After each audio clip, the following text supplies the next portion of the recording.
Hello viewers, আসসালামু আলাইকুম। আজকে আমি আপনাদের জন্য আমের পুডিং নিয়ে এসেছি।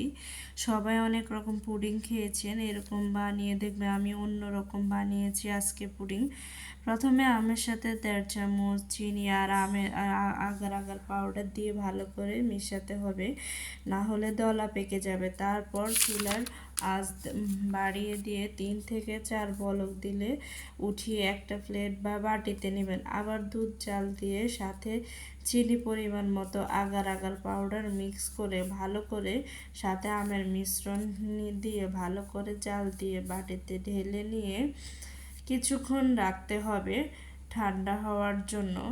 যখন নর্মাল ঠান্ডা হয়ে যাবে তখন ফ্রিজে 5 মিনিটের জন্য রেখে দিবেন।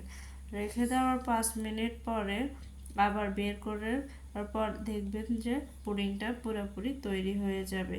তখন একটা ছুরির সাহায্যে চারপাশে কেটে আপনি একটা প্লেটে ঢেলে নেবেন। ঢেলে নিয়ে সুন্দর করে সার্ভ করবেন। পুডিংটা